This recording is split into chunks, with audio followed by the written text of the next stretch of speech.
The title of this session is Doubling Your Brain Power, and this is perhaps the most exciting session that we've had the opportunity to talk about, and it's based on our understanding and based on our discovery that every human being is born as a genius. Every single one of us has enormous, untapped reserves of creativity which we habitually fail to use. And the purpose of this session is to explain to you some of the aspects of your own creativity and show you how to get far, far more out of yourself. We know that in terms of goal setting, in terms of planning for the future, in terms of our aspirations for our income and the things that we want to accomplish, that we can never have any more than we have today simply by sweating harder. The old days where the basic rule was that you worked harder and harder and you hammered away, and if you weren't getting results, what you did is you worked harder still, have been passed over. And today we know that we live in a totally creative world, and that everything that we have today is as a result of the efficiency with which we use our minds. We mentioned this before, and that everything that we have tomorrow is going to be as a result of how we use our creative capacity. The amount of creativity we use is very closely connected to our self-concept and to our attitudes toward ourselves as creative persons. Every child is born with remarkable aspects of creativity. As a matter of fact, in some of the studies they've looked at, they find that 95% of children tested between the ages of 2 and 4 test out as highly creative. Highly creative in that they are imaginative, they're innovative, they're curious, they have tremendous capacities for abstract reasoning and for creating imaginary images. Testing the same children at the age of 7 years, they test out at only 4% creative. In the period between the early years and age 7, children are continually discouraged over and over again from being creative and innovative and letting their imaginations run rampant. Children are continually told that that's foolish or that's silly or you have to color between the lines or don't touch that, smell that, taste this, get into that.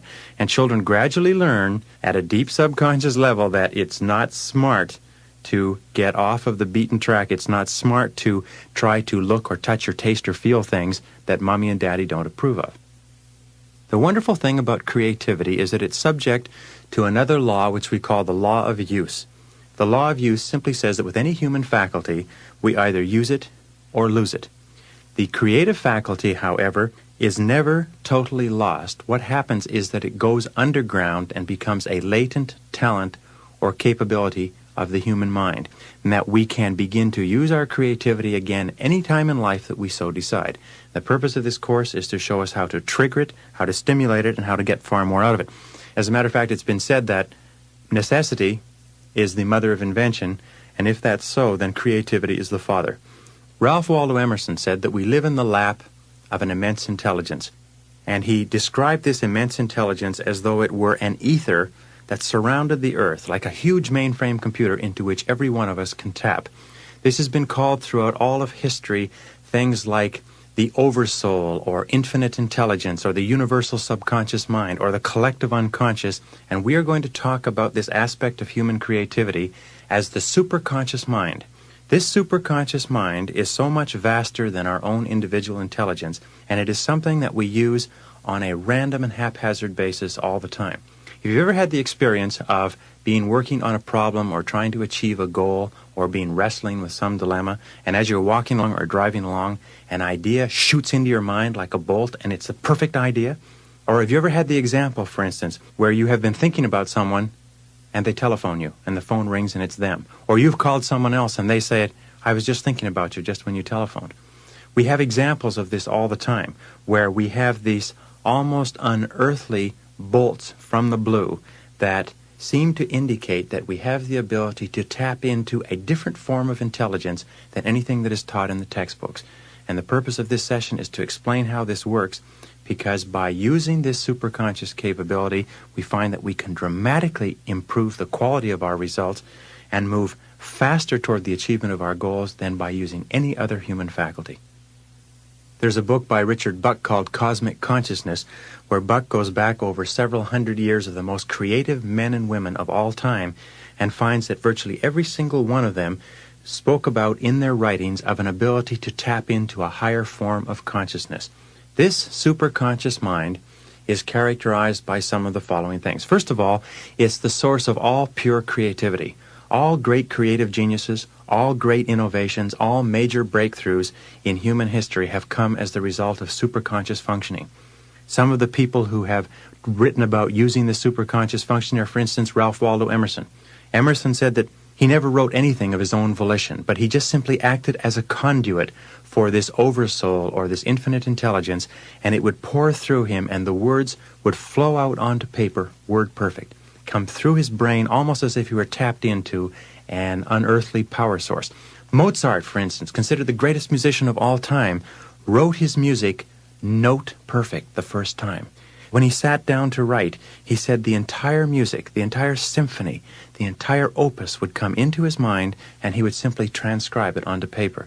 And people who have read Mozart's music, even at the time he was writing, said it was the most beautiful music ever written down on paper, and he wrote it without corrections, without changes, note perfect the very first time.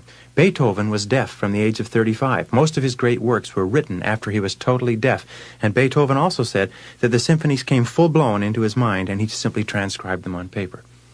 Edison, the greatest inventor of the modern age, used this superconscious capability over and over again to tap into a higher power and used it for coming up with inventions and insights and so on. Michael Faraday, considered the father of electromagnetic field theory, an uneducated man who had tremendous abilities to use this superconscious capability, and pioneered the work that led to the development of the vacuum tube by DeForest, which led to the radio industry, the television industry, the electronic industry, the transistor, microelectronics, the microelectronic chip.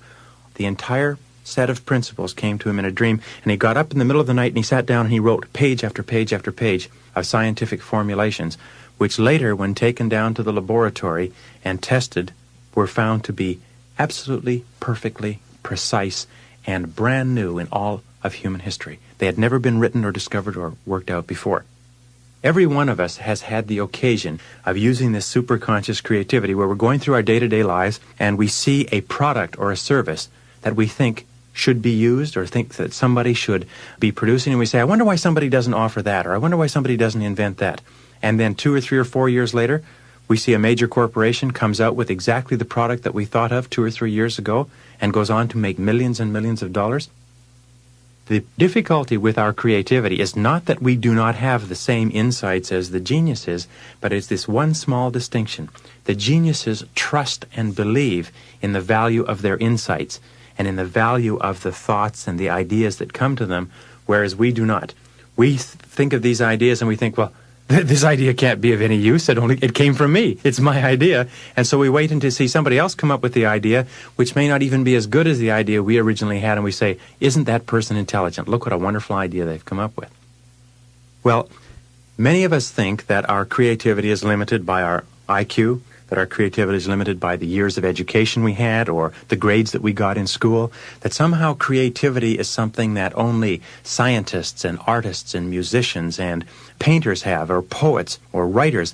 The fact of the matter is that creativity is a very simple concept, and to boil it down to its simplest words is that all creativity is simply a way of improving on the existing way of doing things. Every creativity is an improvement, and to the degree to which we have the ability to find ways to improve the way that we do things in any area, we are creative individuals. And the more we use our creativity, like the more we use a muscle, the more of it we have. Another characteristic of this superconscious capability, or this superconscious mind, is that it has access, when it computes for us, it has access to all data stored in our subconscious mind, and it has the ability to discriminate between valid and invalid data. In other words, when we program a goal or a problem into our subconscious minds and ask the subconscious mind to solve it for us, the subconscious mind passes it on to the superconscious capability. The superconscious capability, when it computes and calculates to solve the problem or give us ideas to help us move toward our goal, has the ability to take all of the data that we have taken in the course of our lifetime and store it in the subconscious mind and sort out from that data what is valid and what is true and discard the rest when it computes. That's why whenever you get an idea, whenever you get one of these flashes that come into your mind that answers a question perfectly, you will find that in every single case the answer is correct in every detail. Another characteristic of this superconscious capability is that it brings us ideas that lie outside of our own individual experience. Often we will get ideas that are totally new and that come totally from outside the experience, the education, the knowledge that we've had in the past. This is why most of the great breakthroughs in science and technology today are coming from small corporations, individuals working in private research laboratories. Very few of the major breakthroughs come from the big companies. The big companies will take the major breakthroughs and develop them and commercialize them, but almost invariably, these major breakthroughs are coming from people sometimes who have not even been in the field before, but they get ideas and insights into doing things in a new or different way that are completely unique and original and that lead to the opening up of entire new industries. It reminds me of a story of a small boy who came to the scene of an accident. The police had cordoned off the road and a bridge where a truck driving at 40 or 50 miles an hour had tried to drive under the bridge and become stuck underneath the bridge. And the traffic was cordoned off, and there were several tow trucks trying to pull the truck out from under the bridge. And the little boy came to the edge of the crowd, and he asked the policeman, he said, "What's going on?" And the policeman said, "Well, the truck is stuck under the bridge." He said, "What are they doing?" He said, "They're trying to pull it out." And they just weren't able to pull it out. The truck was too solidly jammed under the bridge. So the little boy looked past the policeman and looked up at him and said, "Why don't they let the air out of the tires?" And the policeman looked down at him, and he looked back at all those grown men trying to pull this truck out from under the bridge, and he shook his head and went back down the hill. And that's exactly what they did. They let the air out of the tires, and the truck just backed out as easy as pie. The little boy had the ability to see things from a different perspective, and every single one of us has that capability. The superconscious mind is the source of all creativity, all intuition, all flashes of insight, all hunches. The superconscious mind is the source of inspiration and motivation and the ability to see things in a brand new way. The superconscious mind is the source of new ideas that help us move toward goal attainment. And the superconscious mind is available to each one of us like a power source that we can plug into simply by finding the plug. Another characteristic of the superconscious mind is that it functions on a non-conscious level 24 hours per day. It is always working to resolve the problems that we are mulling over and to move us toward achieving the goals that we have programmed into the subconscious. Another characteristic of the superconscious is that it's capable of goal-oriented motivation. For goal-oriented motivation, it requires clear, specific goals. Now, you can imagine using this superconscious capability. Imagine that you had an enormous computer, the most complex computer, the most sophisticated computer ever built in the universe, and you had an entire team of the most accomplished computer experts that had ever been trained, and they were at your service. And you could go to them with any problem or any goal, and they could put it into the computer, and they could give you the answer, or they could give you the ideas that you would need to achieve the goal. Nonetheless, even with the most sophisticated computer and the most intelligent computer operators, there is nothing that they could do if you could not define the problem for them, or if you could not clearly tell them what it is that you wanted to accomplish. This is why we talked before about how important it is to have a very clear, specific idea of the goals that we want to accomplish. The superconscious mind is invariably triggered by clarity of definition and by decisiveness. The more decisive and clear we are about what we want to accomplish, what problems we want to resolve, the more rapidly the superconscious capability goes to work to bring the answers into our lives. Another characteristic of the superconscious mind in terms of goal-oriented motivation is that it releases ideas and energy for goal attainment. If ever you've had the experience of working on something that you were really excited about, that you were really emotionally involved in, something that you really wanted, or something that really inspired you, you will remember that at that point you seem to have a continuous flow of ideas and energy. You seem to be bubbling with energy. Sometimes you could go on only 4 or 5 hours sleep a night. Sometimes your mind would just crackle with ideas, and you had this feeling of continuous excitement, like sometimes you could barely sleep. This is an example of superconscious energy. It releases free energy from the atmosphere and makes it available to us to enable us to move toward goal attainment. And we'll explain that a little bit more as we go along. Another characteristic of the superconscious is that it responds to clear authoritative commands. And the clear authoritative commands we give to our superconscious capability are in the form of positive affirmations. Every time we affirm positively from the conscious mind to the subconscious mind, we trigger the superconscious mind into action. That's why whenever we say, I like myself, I feel terrific, I earn $50,000 a year, I earn $50,000 a year, these strong, emotionalized affirmations drive down into the subconscious and trigger the superconscious into action. That's why we find that men and women who are continually talking and thinking in an excited, positive way about the goals that they want to accomplish seem to have a continuous stream of energy, enthusiasm, and ideas that move them toward the accomplishment of those goals. In the Bible it says, "To him who hath shall more be given, to him who hath not, even that which he hath shall be taken away." And it means that to those who are excited and positive and moving toward the accomplishment of their goals, they get even more energy and more ideas and more creativity. To those who are going nowhere, who have very few ideas or have no goals, even that energy that they have is drained away and they become tired and depressed and fatigued. Another characteristic of the superconscious mind is that it automatically and continuously solves every problem on the pathway to your goal. No matter how far the goal is, no matter how distant, as long as the goal is clear, the superconscious will give you every single idea and solution that you need in the exact order that you need it. That once you have programmed the goal in and take the first step, you will find that the superconscious will give you the first step to take, it will solve the first problem, and when you implement the solution, it will give you the next step, it will solve the next problem, it will give you the following step, it will solve the following problem, and all you have to do is take it one step at a time, and at every step along the way, as long as the goal is clear, the problem will come to you. Another characteristic of the superconscious is that it operates best in a spirit of faith and acceptance, which means that the harder you don't try, the more rapidly the superconscious brings you the ideas and the solutions that you require to achieve the goals that you've programmed into the subconscious. In all creative work, mental effort defeats itself. Creativity cannot be forced. Creativity invariably favors the relaxed mind. When we talked in mental programming about how important it is to relax, to take a deep breath, to get a clear mental picture of what you want to accomplish, and just absolutely believe with complete confidence that if you can keep that clear mental picture, that it will come to you exactly when you are ready for it. This superconscious capability, the more you believe in it, the more you absolutely trust that you are moving in the direction of your goal and that your goal is moving toward you simultaneously, the more rapidly it seems to work. The harder you try to force it, the less effective it is. In the Bible, again, it says, "Whatsoever ye desire when ye pray, believe that ye have it, and you will have it."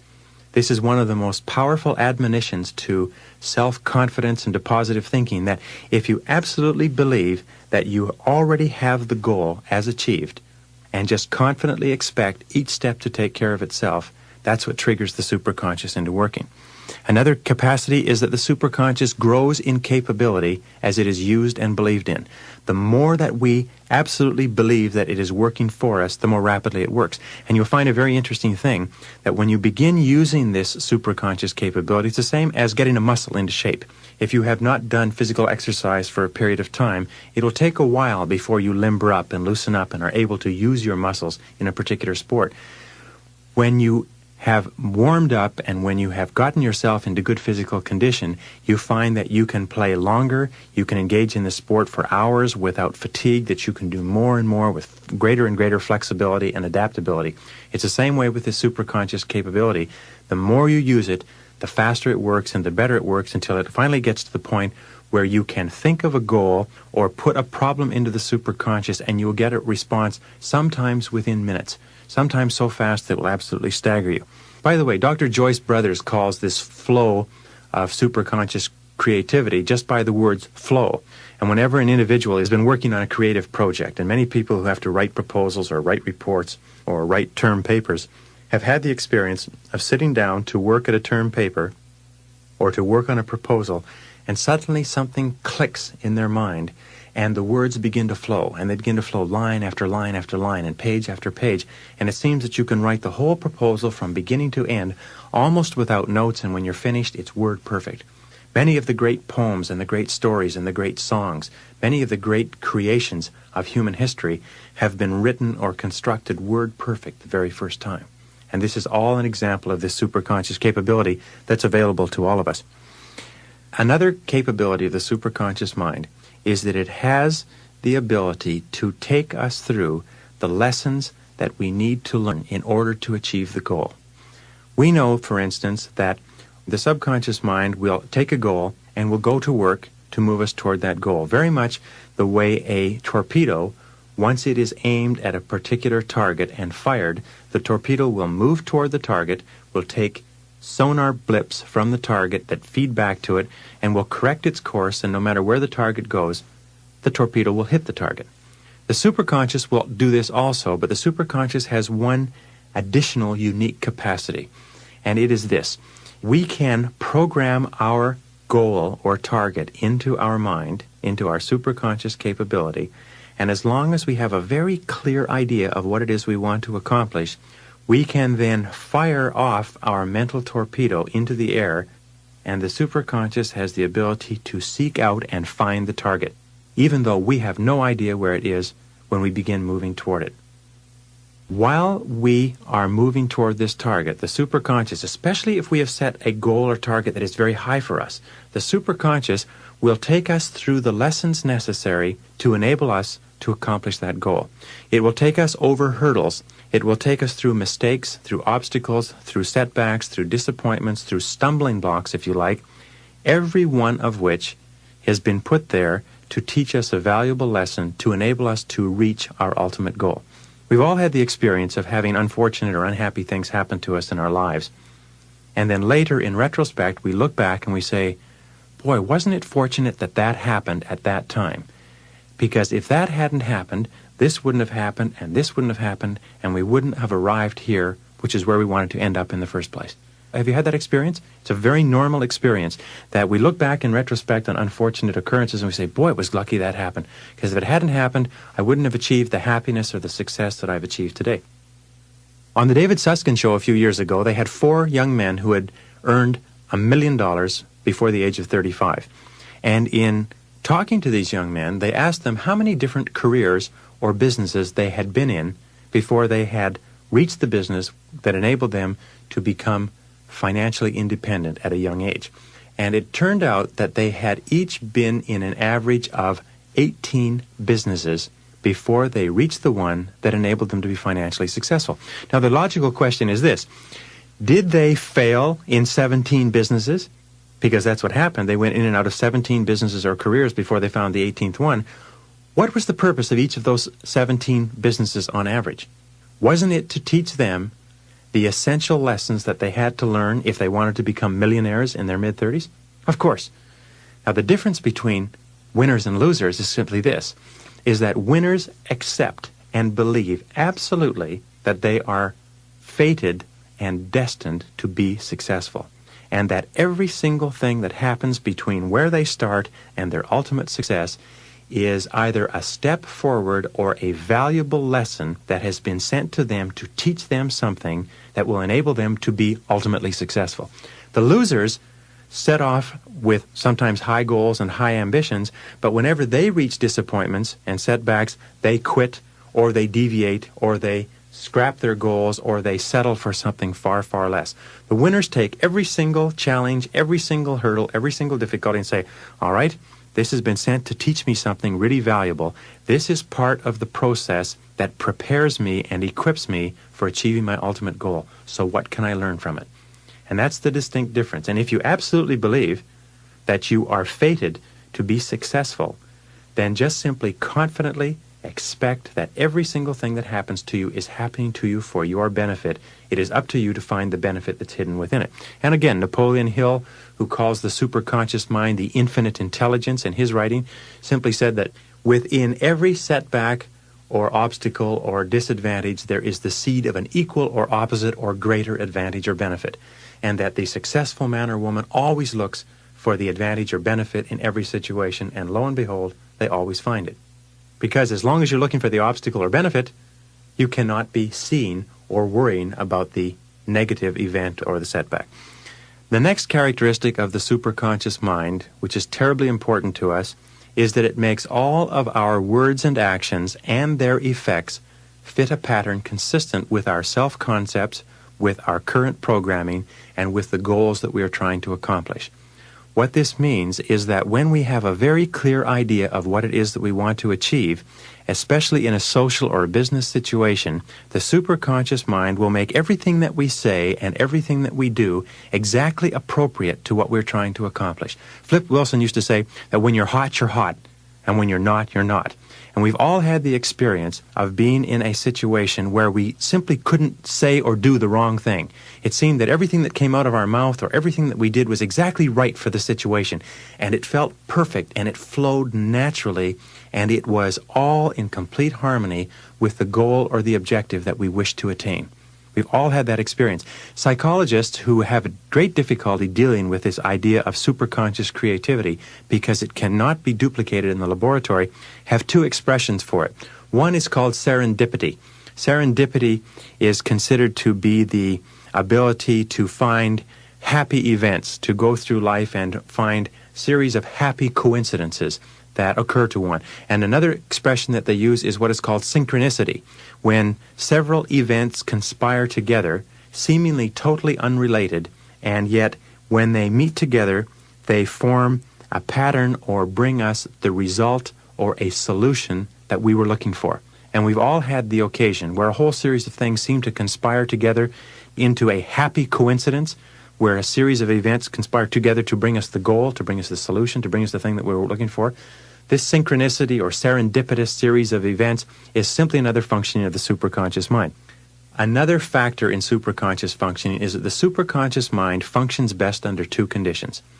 It functions best when the conscious mind is working with 100% concentration on solving the problem or achieving the goal.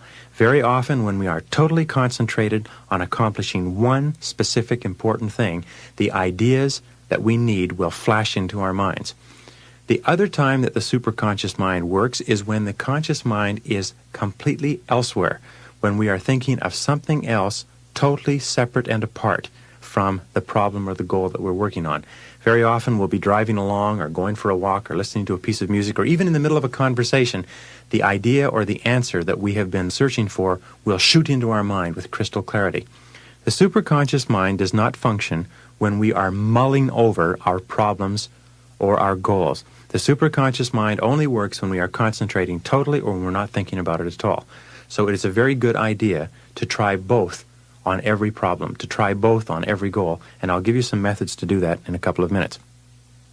The superconscious mind also contains all monitor circuits, which means that we can use the superconscious for pre-programming. Many people have the ability to wake up in the morning without an alarm clock.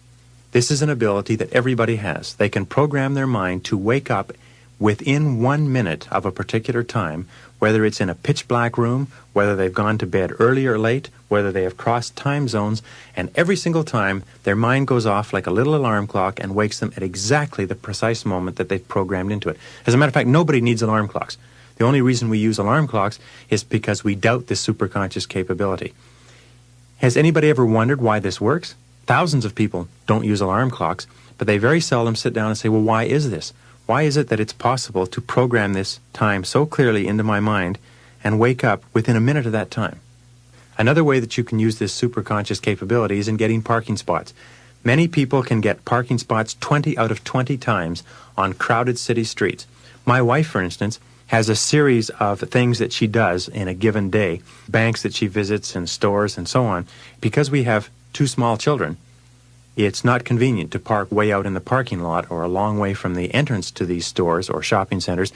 So she has a particular parking stall in front of each place that she's going to, which she visualizes.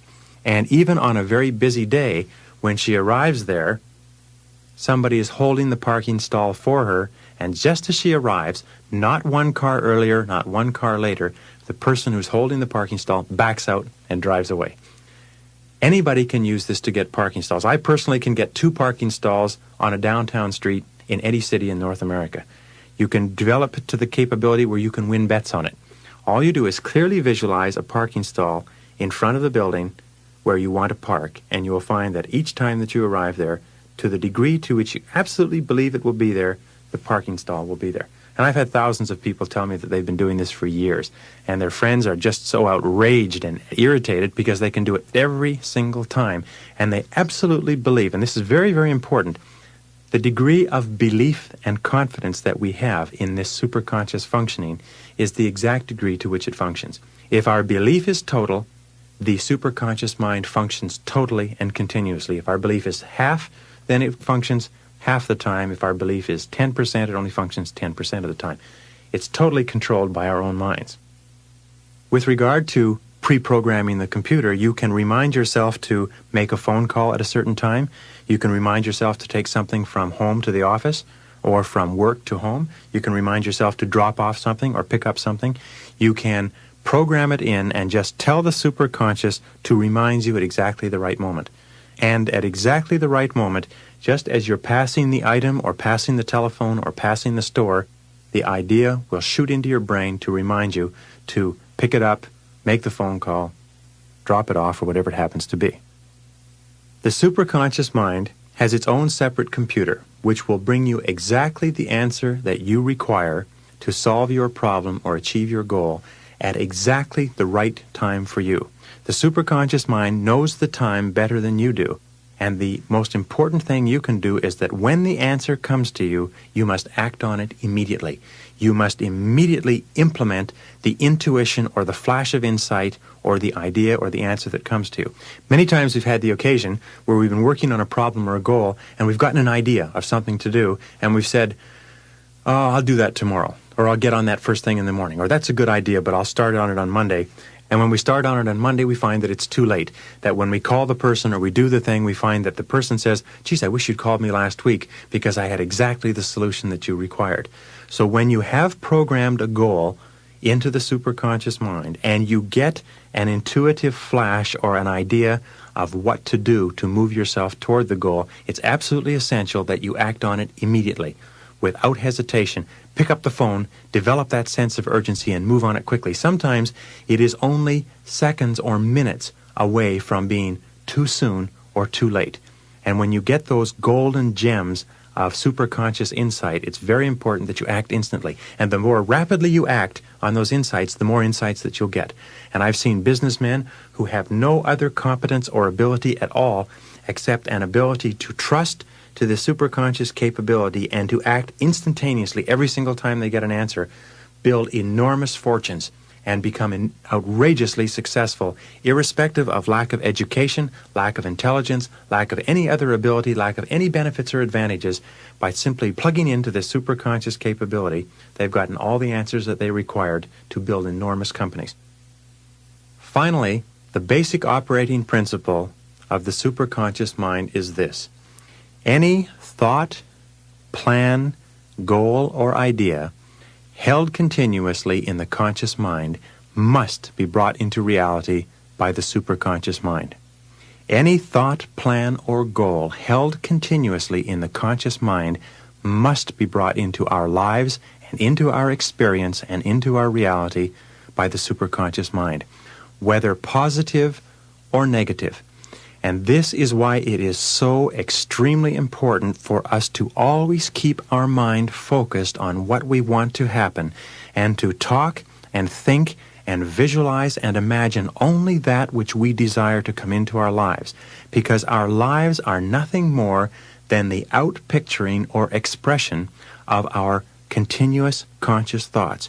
And you'll find that in the experience of every successful man or woman who has ever lived, that they have sooner or later developed the habit of keeping their mind rigorously disciplined and focused on what they want to happen rather than on what they fear. Because if we think continuously about what we fear, if we think continuously about what we don't want to happen, we bring that into our lives by the same irrevocable, immutable law that we bring good things into our lives. So we must consciously and deliberately and systematically exclude all thoughts from our conscious mind that we do not want to bring into our reality. We must not talk about the things we fear. We must not think about them. We must not write about them. We must not dwell upon them or read about them. We must only think of what we want to happen. because we are dealing with the most powerful single force in nature, your own individual human brain, which can tap into this superconscious power source and bring us anything that we want in life. Any thought, plan, goal, or idea held continuously in your conscious mind must be brought into reality by the superconscious. The only question is, do you have the discipline and the control and the perseverance and the persistence and the determination to hold your goal, your ambition, your aspiration clearly in your mind long enough for it to come into reality? That's the only thing that you have to do, and everything else will take care of itself by immutable law. This is the most important encapsulation of the laws of success that you will ever hear.